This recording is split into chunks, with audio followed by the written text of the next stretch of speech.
gente, tudo bom? Que bom vê-los novamente nesse dia de entrevistas para a segunda semana da pessoa idosa, tá? Organizado pela Curadoria em Exercício. E hoje eu tenho o prazer em trazer para conversar com a gente sobre esse tema a terapeuta ocupacional, Sandy Oliveira. E eu vou passar a palavra diretamente para você, Sandy. Se apresente para as pessoas que estão vendo você pela primeira vez, tá? Dê as suas credenciais aqui. Por favor, Sandy, seja muito bem-vinda. Obrigada. Meu nome é Sandy, como você já falou, né? Eu sou terapeuta ocupacional, formada desde 2016 pela Universidade Federal de Pernambuco. Logo após, comecei a trabalhar, fui trabalhar no interior da Bahia, passei um ano e Que pouquinho lá, legal. e depois eu voltei para cá para fazer residência. Eu fiz residência no HC, no Hospital das Clínicas da UFPE, na parte de saúde da mulher. Terminei esse ano, em março de 2020, um pouquinho antes do início dessa pandemia, e Uhum. atualmente eu estou trabalhando tanto com o público idoso quanto com o público infantil, porque a terapia ocupacional ela acaba tendo um pouquinho disso, né? A gente vai nas diferentes faixas etárias. Uhum.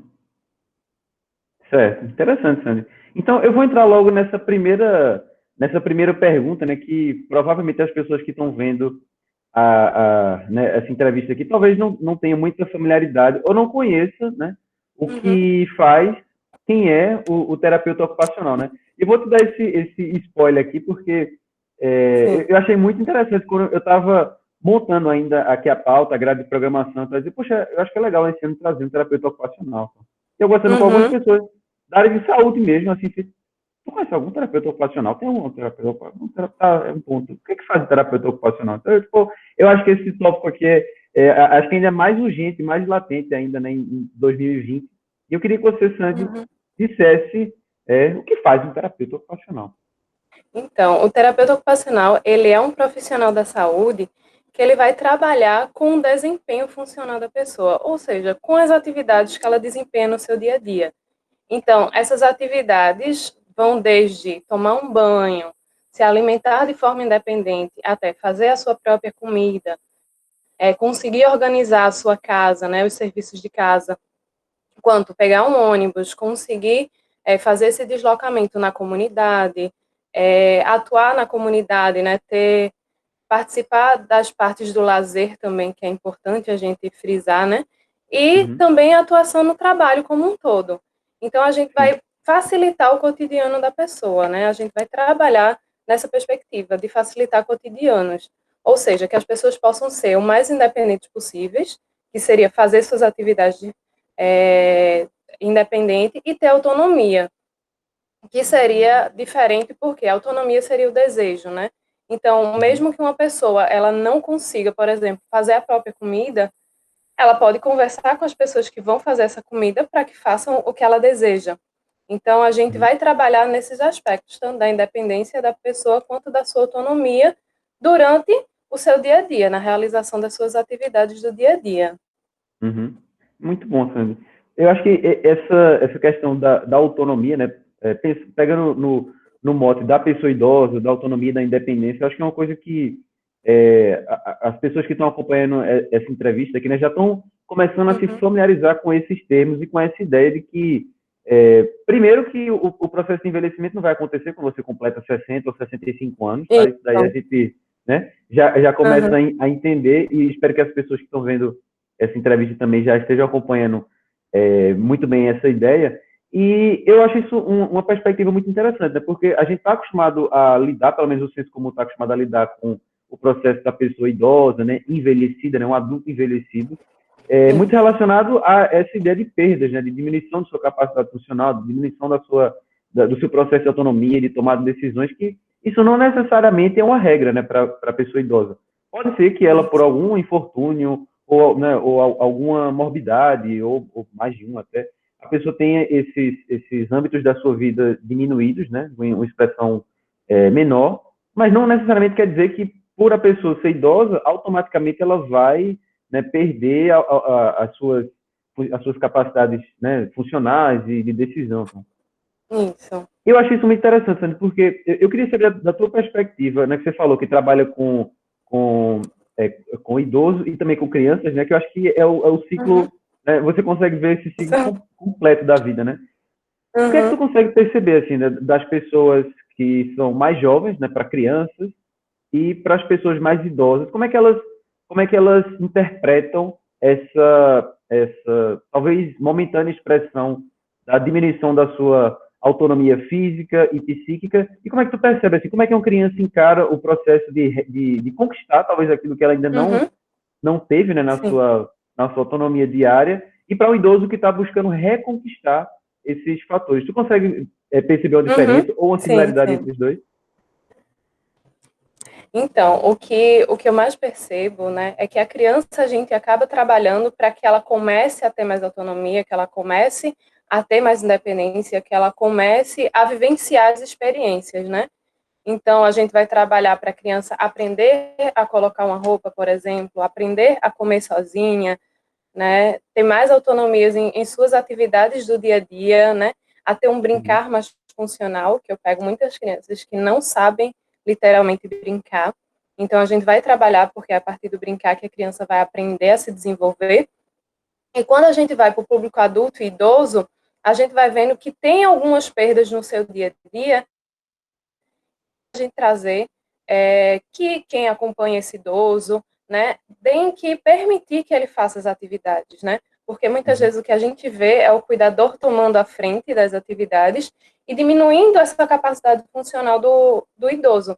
Porque se o uhum, idoso conseguia tomar um banho-sol, se ele conseguia trocar de roupa sozinho, se alimentar de forma independente, fazer a lista da feira, muitas vezes até ir ao supermercado, e acaba que as pessoas vão fazendo por ele essas atividades. Ah, não, para você não se cansar, ou para você não ter nenhum tipo de acidente. E as pessoas, ou não, para a gente fazer mais rápido também, né? Tem isso. uhum, Ah, eu lhe ajudo a comer porque você come mais rápido.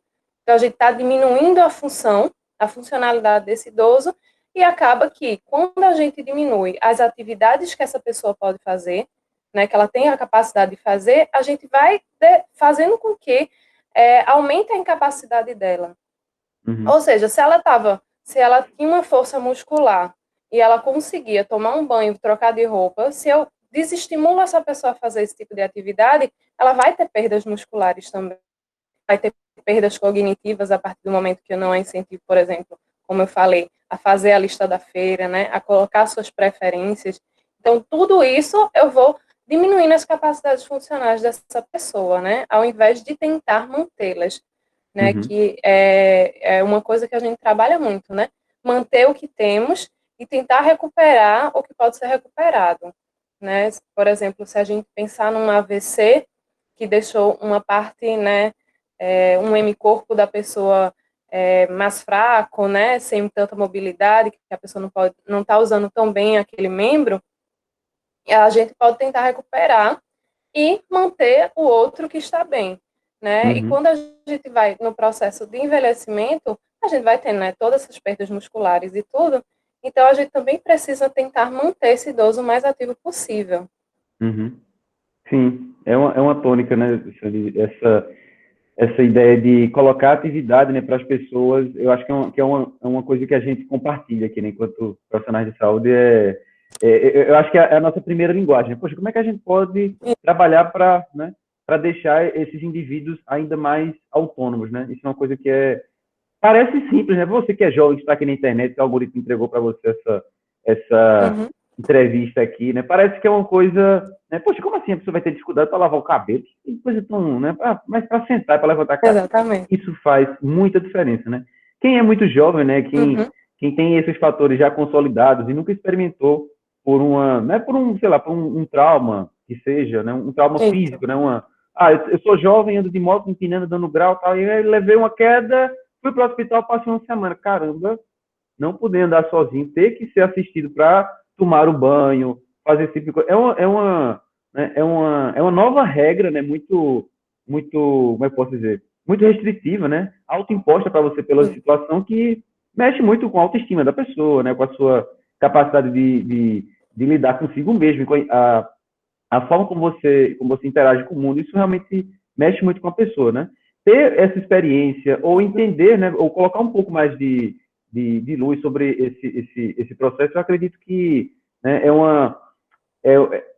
tende a ser um fator que é muito subutilizado, subpercebido, melhor dizendo, para as pessoas, né, que acompanham pessoas idosas ou quem tem, né, uma diminuição da sua autonomia, da sua independência funcional, né, de uma forma, sabe, que eu acredito que a gente está se preparando, né, a gente está vendo esse avanço em direção ao reconhecimento da pessoa idosa, né, o Estatuto da Pessoa Idosa veio para Sim. consolidar direitos, né, dizer para as pessoas que, olha, o idoso tem suas características específicas que precisam ser assistidas a partir de ou cuidados gerais, né, que a gente já consegue implementar na rua, como, por exemplo, fila de supermercado, você sabe que tem uma fila específica para as pessoas que têm mais idade. Você vai na fila do banco, a mesma coisa. O idoso goza de outros direitos com relação à sua mobilidade, né, de poder agendar uma passagem de uma viagem intermunicipal, interestadual, Isso. né, a depender do que, né, de onde ele quer ir e as políticas acompanham. Mas isso é um avanço que, né, eu não imagino isso sendo questionado, né, para se diminuir. Imagino que a gente tenda a avançar mais, né, nesse ponto.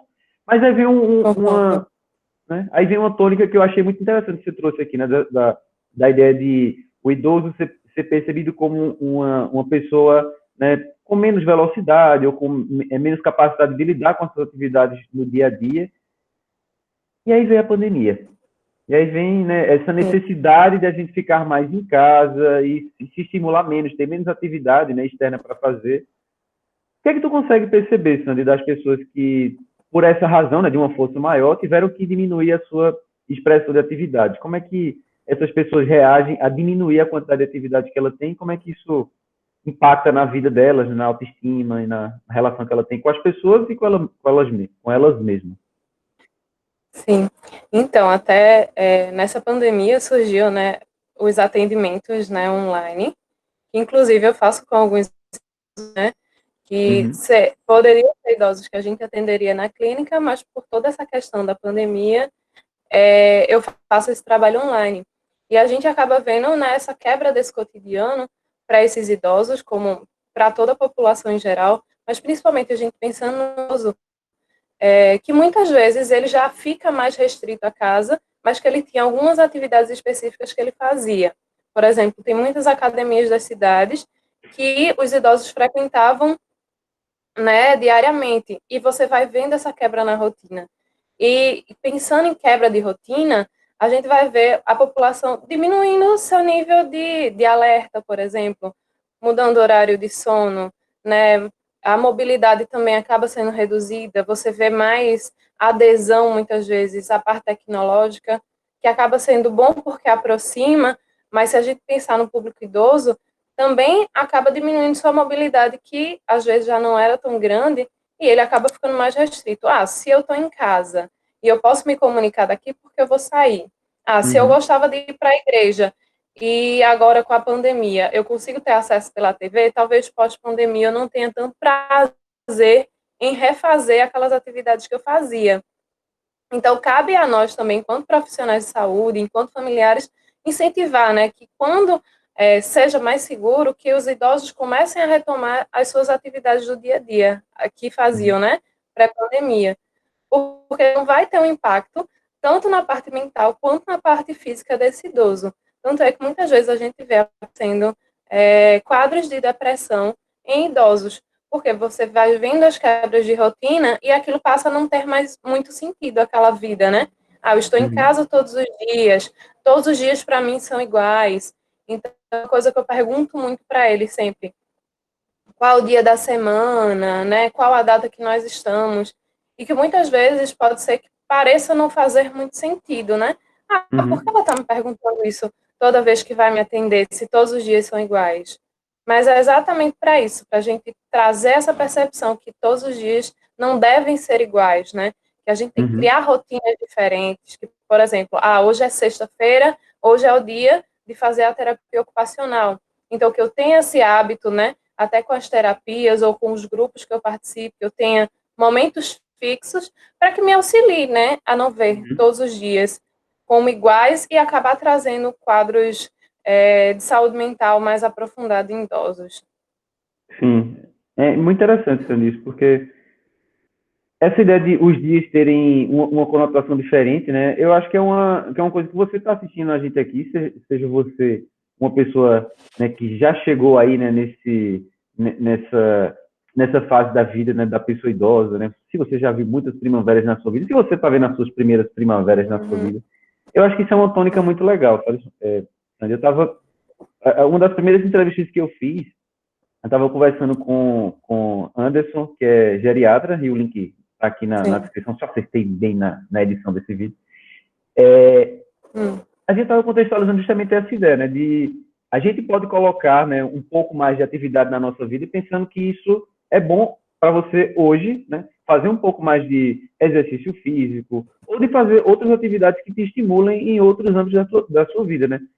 Preservar ou fomentar relações afetivas que são boas, né, para as duas pessoas, fomentar hábitos saudáveis, né, de leitura, de passeio, tudo isso vai fazer bem para você hoje e é um pequeno investimento que você está colocando na sua poupança de vida e que você vai resgatar isso lá na frente, né? Eu acho que essa ideia da gente resgatar bons hábitos e a gente se propor a conhecer e construir isso que, que nos faz bem, né, por esses vários âmbitos da vida, eu acho que é uma necessidade para a pessoa que está envelhecendo hoje, né? Que é todo mundo, né? Todo mundo deve começar a pensar, né, um pouco a sua experiência de vida, não só pelo agora em si, né? Mas, poxa, como é que eu posso tornar aqui o meu dia a dia ou das pessoas que me, que me rodeiam um pouco melhores, né, para a gente? Como é que a gente pode colocar um pouco mais de tempero ou de cor nessa vida? Eu acho isso uma coisa muito legal, né?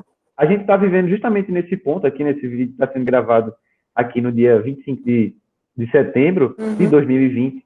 E a gente está, né, finalizando o mês do Setembro Amarelo, né? Imagino que o apelo que a gente está fazendo aqui, né, na vida dessas pessoas, né, que de repente estão tendo um quadro, né, psicológico e psiquiátrico mais delicado, né, a depender da sua restrição de atividade, de não poder, por uma razão maior, não poder encontrar com as pessoas que gosta, não ter acesso, né, a uma atividade laboral que a pessoa podia fazer e agora, poxa, e consolidar essa coisa de perdas, né? Não, mas eu não posso caminhar também. Antes, quando eu era jovem e mais saudável, conseguir ser mais rápido. Tá, tudo bem. Eu gosto muito de pensar que a vida, a velhice, né, no caso, como é o modo da nossa conversa agora, ela apresenta novas regras para a gente viver a vida, né? Isso.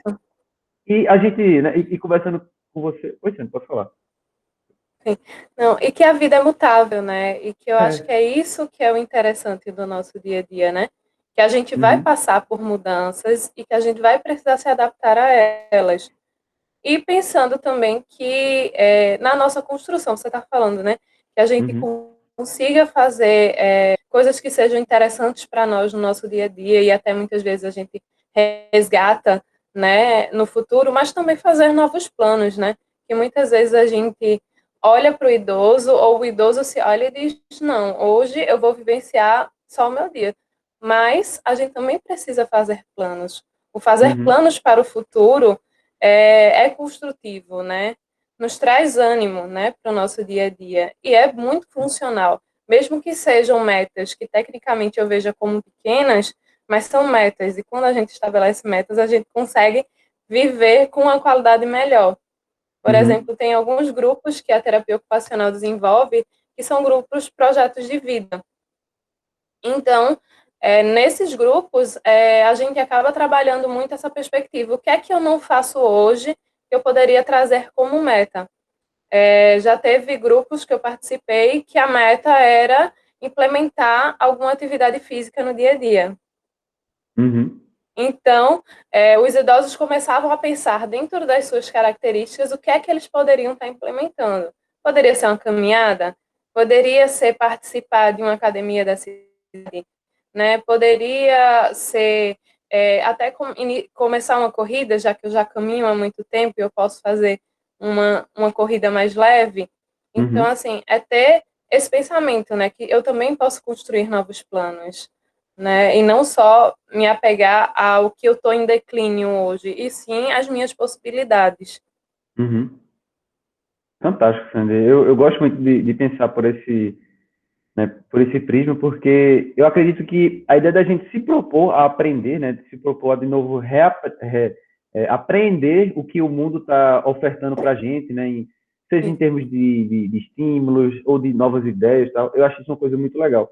Eu lembro que na época que eu conheci você, né, na época da graduação lá na Uhum, UFPE, eu gostava muito de observar, né, e na época que a gente trabalhava em educação física adaptada, a forma como uhum, né, um atleta de expressão, um atleta de rendimento, né, um atleta sim. paralímpico, ele colocava ali, né, no seu espaço do desporto a sua melhor performance para a atividade que ele conseguiria, que ele estava desempenhando ali. Né? Eu fui apresentado lá pelo meu amigo Maurílio Tenório, Uhum, a sim. ideia né, dos jogos Uhum, da Poxa, né, que era um jogo que, poxa, era muito legal ver uma pessoa, né, que tinha uma dificuldade, uma restrição motora severa, né, que a vida isso. apresentou, uma série de questões.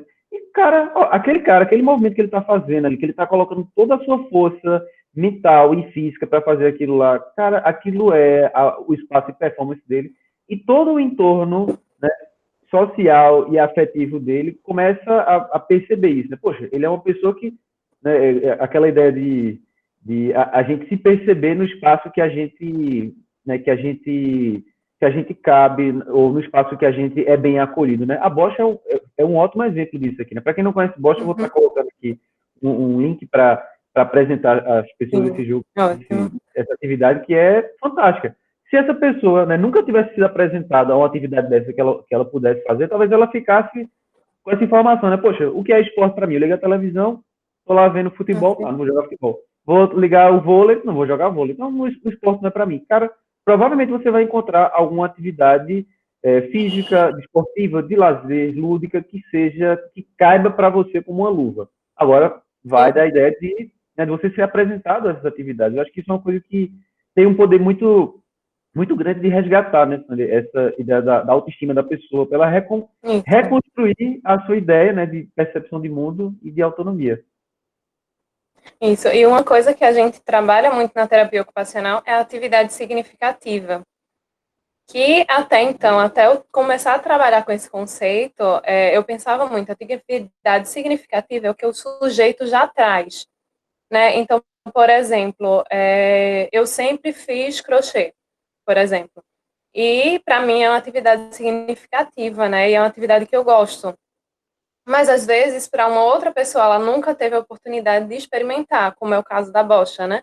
Ele nunca teve a possibilidade dessa experimentação.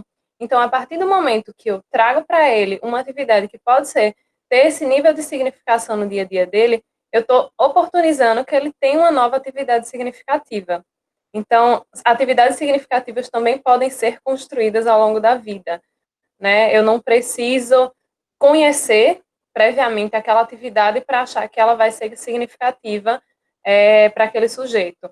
Tipo, ele não Uhum. precisa ter conhecido a bocha antes para ele dizer, não, é uma coisa que eu gosto e que eu vou fazer. Mas a partir do momento que eu apresento, ela pode se tornar uma atividade significativa e dar novas motivações, né? Como você falou. Exatamente, exatamente. Sandy, eu acho que o desafio hoje para as pessoas, né, é realmente sair um pouco desse espaço, né, de que a gente tem muita comodidade ao nosso redor, né, que a gente talvez precise fazer muito menos atividades, né, do que a gente poderia fazer a coisa. Eu não vou nem tanto atrás, tá? Coisa de, sei lá, 5, 10 anos, né? Talvez a Uhum, gente sim, possa programar os nossos robôs aspiradores para aspirar a sua casa, programa a sim. sua máquina para lavar a sua roupa aí, né, com o celular para você ter a luz acesa na hora que você chegar, como se fosse aí o ar-condicionado, você bate palma e o mundo se apresenta para você. Né? A gente está caminhando para isso, né? Para a gente Uhum, ter a tecnologia cada vez mediando mais as relações que a gente tem com o nosso meio, né? Com a nossa casa. E né, nos dá muito conforto, né? Nos dá muita facilidade, mas também nos tira um pouco, né, essa ideia de que a gente pode fazer atividades, né, como você falou, você deixou isso bem claro para mim. Eu não conhecia esse conceito, né, apresentado por esses olhos da terapia uhum, ocupacional de atividades significativas, né? Que isso me enriqueceu mais ainda, Sandy. Eu te muito agradeço por bom. isso. E eu Uhum. queria saber a tua perspectiva, né? De como é que você acredita que nesse futuro, né? Fazendo esse exercício de futurologia aí para os próximos 10, 20 anos. Como é que tu imagina que o idoso do futuro vai chegar na velhice? Tu acha que as pessoas vão chegar mais preparadas para isso? Vão poder consolidar, talvez, menores perdas funcionais? Ou vão alongar um pouco mais esse processo, né? A gente estava fazendo esse exemplo de lembrar, né, exemplos históricos que já aconteceram. Eu achei muito interessante. Eu tentei organizar aqui entrevista com um historiador, né? Uma pena que por agenda ele não conseguiu fazer isso. Ele me contou uma história que acho que vale a pena trazer aqui, né, nessa entrevista. Sim. Ele disse que ele estuda relações de trabalho no século XIX, no Brasil e no mundo, né? Mas especialmente no Brasil. Ele estava colocando informação que eu não sabia. Ele fez, olha, é engraçado trazer essa tônica, né, do trabalho e da pessoa idosa, porque você vê, né, em meados do século XIX, ser idoso, né, ser uma pessoa com mais idade, e né, o conceito de idoso naquela época era a partir de, sei lá, 40 anos você já era um idoso, né? Sim. Era respeitável a ideia de você conseguir ser idoso, de você conseguir ser um idoso ativo e trabalhando, e essa era uma característica que o jovem tentava emular. Como assim ele tentava emular? Ele tentava se passar por idoso, colocando, sabe, maquiagem, talco, pó branco no cabelo, tentando se apropriar da marcha específica do idoso para passar essa ideia de que, poxa, você tem experiência, você domina essa arte, você conseguiu chegar nessa fase produtiva, né, produtiva da vida, né, nessa idade. E eu achei isso um conceito muito interessante, né, porque a gente vê hoje o espaço que a gente estava discutindo agora, né, da valorização da pessoa idosa, parece ter sido trocado, né? Ah, você já é idoso, você come mais devagar, vem aqui, vamos mais rápido, deixa eu ir nessa velocidade. E todo esse conhecimento que a pessoa adquire, né, toda uma história que você vivenciou e consolidou ao longo da sua vida, parece que tem um peso menor hoje numa sociedade que é tão, né, que é tão líquida, que é tão acelerada, né? Então, tendo a ideia desse conhecimento histórico, é que isso um dia já foi muito mais valorizado do que a gente vê hoje aqui, né? Como é que tu imagina que as pessoas idosas vão chegar no futuro? Então, eu acho que a partir de iniciativas como essa, a gente vai facilitar essa nossa visão, né? De como será esse futuro, né? De começar a se imaginar nesse lugar. Porque hoje a gente vive numa sociedade de um culto à beleza muito grande e de um culto à beleza jovem, né? Enquanto a gente perde um pouco em olhar para essa experiência, né? O quanto dessa experiência essa pessoa carrega consigo e o quanto ela pode fazer pelos outros que estão ao seu redor. Então, é uma coisa que a gente percebe menos. Mas eu acho que a partir dessa divulgação, a partir do levantamento, né, desses debates, a partir do olhar para o idoso, né, que a gente tem vários tipos de idosos na nossa sociedade. Por exemplo, eu atendo pessoas de 95 anos, né, que enquanto eu estou conversando com as famílias para tentar manter essa independência e essa autonomia o máximo possível.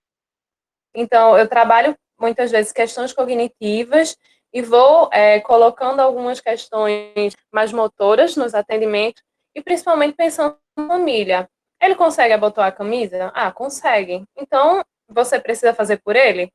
Não, né? E a gente começar a ter um conceito diferente de idoso, né? De não olhar que o idoso é aquele olhar que é aquele vovô ou aquela vovó que vai estar lá sentada fazendo um tricô, aquele avô que vai estar lá na cadeira de balanço olhando o dia passar. E não, hoje em dia a gente tem muitas pessoas que fazem grandes corridas, que participam ativamente da vida social, e é esse o perfil que a gente vai tendo, né, daqui para frente, até com o cuidado que a gente imprime para a gente no dia de hoje, né?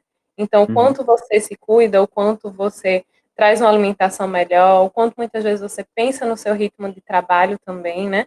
Que às vezes a gente foca tanto em que precisa trabalhar, mas esquece a qualidade do nosso sono, esquece a qualidade do nosso lazer, que são coisas fundamentais, né? E que vão nos dar mais qualidade de vida à frente, né? Se a gente pensar a longo prazo.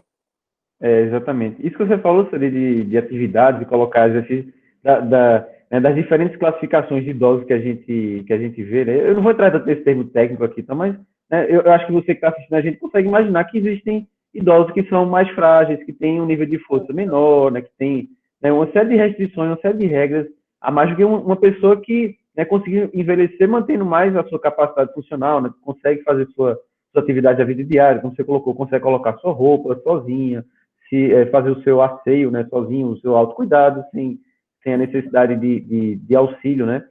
E também tem essa demanda, né, do idoso atleta, né, do idoso que consolida muita performance, né? E eu acho muito curioso, né? Eu imagino que você que está assistindo a gente aqui, né, se você já fez uma dessas atividades, né, que são mais comuns para a gente, como por exemplo a corrida e a caminhada, talvez um dia, né, você que mora aí numa cidade litorânea como Sandy, por exemplo, está lá correndo no calçadão dando boa viagem, tranquilo, de repente você vê assim, puxa, vou começar a correr hoje, né, porque o bicho tá Uhum. pegando. Faz 2 anos que eu não tô fazendo nada, tô aqui no auge dos Sim. meus 20 e poucos anos, vou começar a fazer uma corridinha aqui. Aí você vai, começa, tá primeiro quilômetro, beleza, tô de boa, tô tranquilo, vou conseguir voar aqui.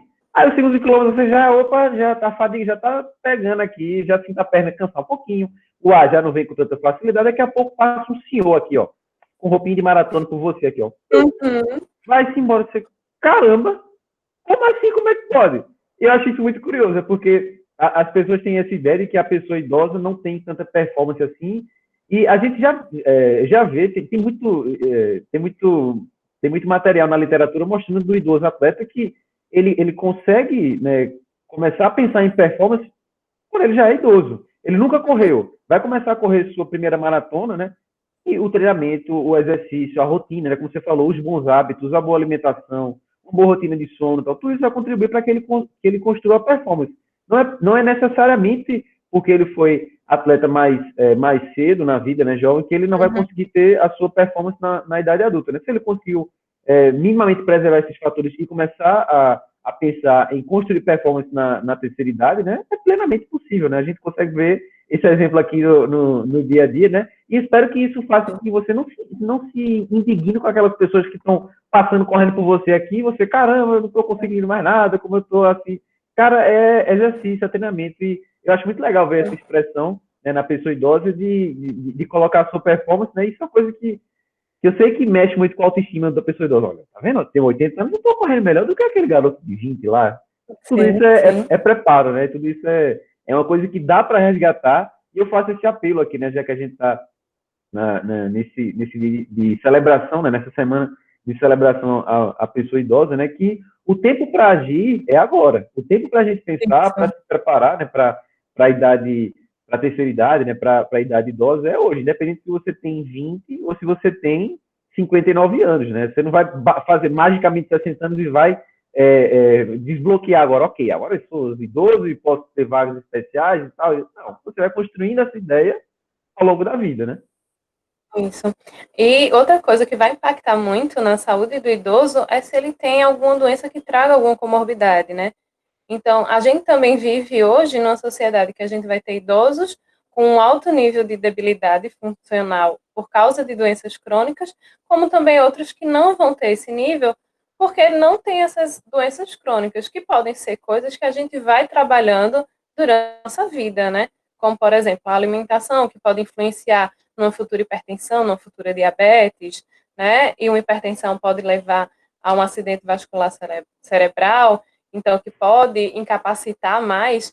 Então, essas coisas a gente pode começar a pensar desde hoje, né? O que é que eu quero para o meu futuro, né? Qual a qualidade de vida que eu vou querer ter daqui para frente, né? Para que eu continue mantendo, né, esse meu nível de funcionalidade.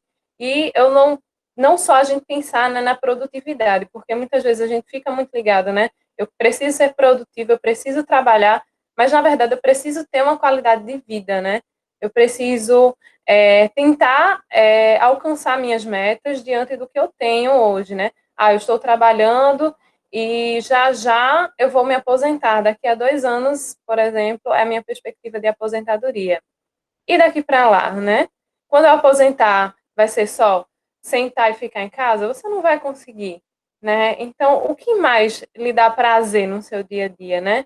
E Uhum. pronto, aposentou muito jovem. Será que só porque eu aposentei, sei lá, 65, 68, mas eu me sinto bem, me sinto capaz de continuar no mercado, eu preciso parar?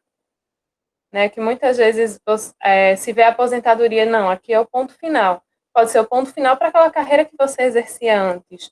Mas pode ser uma nova construção, né? Uma nova janela para uma coisa que você tem habilidade, ou que você já fez, ou que você gosta, e você pode ter mais tempo, por exemplo, para exercer, né? Essa função nova. Exatamente, exatamente.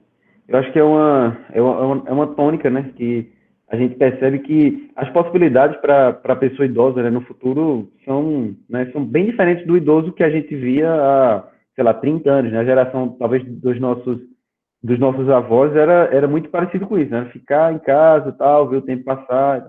Hoje não necessariamente você pode, né, você deve optar por esse caminho aqui, né, você tem uma série de escolhas que se abriram mais recentemente, né, para a pessoa idosa, né, atividades específicas para a pessoa idosa, né. Estava conversando também, né, e as pessoas que estão acompanhando essa conversa aqui viram a conversa que eu tive com o Tenildo Lopes, né, que ele foi meu contemporâneo, meu colega, né, na residência lá em Maceió. Uhum. E ele estava falando isso, poxa, Pedro, eu estou fazendo um treinamento agora específico para guia de turismo lidar com a pessoa idosa. Não é que eu vou ensinar para o Uhum. guia o que é que ele vai fazer, eu vou ensinar o trabalho dele, não, mas quais são os pontos principais que fazem com que uma pessoa idosa desista de fazer um passeio ou então que ele aproveite melhor? Ele estava falando um dado aqui que né, parece uma coisa simples. Então, você vai pensar numa viagem, tá? A viagem é o quê? De ônibus ou é de avião? Tá, é de ônibus. Ele vai sair, né, ele mora em Maceió, vai sair de Maceió até Recife, por exemplo, passar um final de semana, vai o carnaval, coisa do tipo e tal. Tá certo. É de ônibus? Ah, eu não vou não. Por que não vai? Porque o degrau daquele é muito grande, tem que estar subindo e descendo e tal. Isso é um fator que toda a Uhum. outra viagem, todos os fatores da viagem são pensados para onde ele vai, se é um museu, se vai ser aberto, escuro, tal, se é acessível ou não. Mas um detalhe importante como esse aqui faz com que eu não tenho interesse não. Eu quase levei uma queda, já levei uma queda nisso aqui e não quero fazer Uhum. esse tipo de atividade. Né? Então, o mundo que se apresenta hoje para a pessoa idosa, né, traz mais possibilidades e também mais, né, mais espaço, né, para a gente pensar em cuidados para como transformar essas atividades que as pessoas idosas, né, querem e podem fazer, né, de uma forma que entre na rotina delas para que elas aproveitem, né, e não que vire um risco para a sua vida. Né? A gente sabe que significa uma queda, né, para uma pessoa idosa, muito idosa, é um fator que complica bastante, né, a sua, Uhum. a sua, a sua qualidade de vida, né? Então, eu Sim.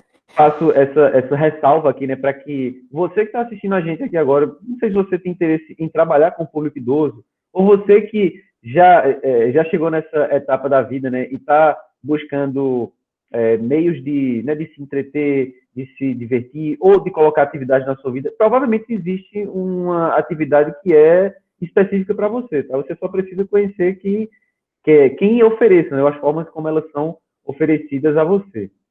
Não é isso? Isso. Sandy, Porque Oi, pode falar. é bem aquilo. Sim. É pensar na acessibilidade, né? O quanto aquilo pode ser acessível a todos os meus públicos e vai trazer públicos diferentes também, né? Uhum, É pensar isso, né? Qual o público que eu estou querendo atingir com o meu serviço e se eu pensar em que ele seja mais acessível, eu consigo dar uma maior qualidade e maior confiança para as pessoas participarem, né? E para o idoso também, uhum, né? Que é um momento que a gente consegue ter, por exemplo, mais lazer, muitas vezes, do que a gente teve na nossa vida pregressa, né? Anterior, uhum, por causa de todas as atividades produtivas que a gente desenvolveu, mas se não for algo pensado, talvez não seja tão legal para mim, porque eu não vou me sentir tão confortável, tão seguro naquele lugar. uhum. É verdade. Que maravilha, Sandy. Olha, eu te agradeço demais por essa conversa que a gente construiu aqui, né? Me enriqueceu bastante ter Uhum. a tua perspectiva, né, de vida e de trabalho aqui, né, para brindar essas pessoas que estão interessadas, né, um pouco, em saber um pouco mais, né, das perspectivas para a pessoa idosa, tá? Só te agradeço aqui, foi muito legal. Poder te resgatar, né, na minha memória aqui, acho que, Uhum. sei lá, 10 anos ou mais, até, que É, por né, volta disso. por aí, né? Mas você me trouxe uma perspectiva, né, que me enriqueceu bastante naquela época, né? Estava resgatando aqui para as pessoas que estão assistindo a gente. Você foi essa pessoa que colocou Uhum. essa informação aqui para mim, né? Lá, sei lá, nos anos 2010 por aí. Ah, o que é que faz um terapeuta Uhum. ocupacional? Eu não sei. E fui resgatar isso, né? agora, 10 anos depois, e contei com a tua generosidade, né? E só abrilhantou aqui esse evento, tá? E eu queria, Sander, abrir esse espaço aqui para agradecer a tua participação.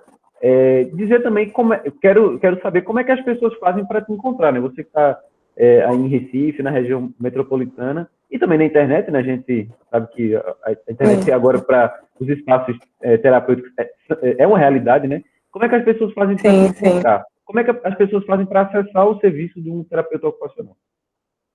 Então, em relação à terapia ocupacional, a gente acaba vendo alguns terapeutas ocupacionais divulgando o seu trabalho, né, pelo Instagram. O meu Instagram é Sandy de Oliveira mesmo.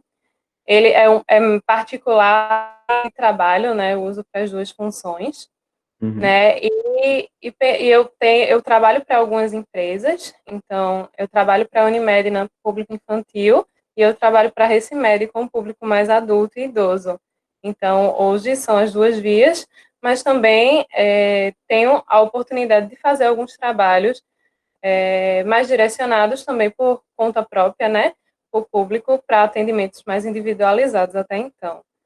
Mas é sempre pensar nisso, né, nessa perspectiva de que o que é que o terapeuta ocupacional faz, né? Ele vai facilitar o cotidiano, facilitar essas atividades, né? E será que eu tenho alguma atividade hoje que eu estou sentindo algum tipo de dificuldade, né? Então, se eu estou vendo isso, eita, esse aqui já está mais complicado, eu não estou conseguindo lembrar das coisas do meu dia a dia, do que eu preciso fazer, então talvez não seja a hora de procurar um terapeuta ocupacional para me orientar, né, fazer uma avaliação e ver o que é que ele pode me auxiliar nesse dia a dia, tanto nessa parte mais motora quanto nessa parte cognitiva, né, para as atividades do dia a dia. Maravilha, maravilha. Sandy, mais uma vez, muito obrigado pela tua contribuição, pelo teu tempo, tá? Pela tua generosidade.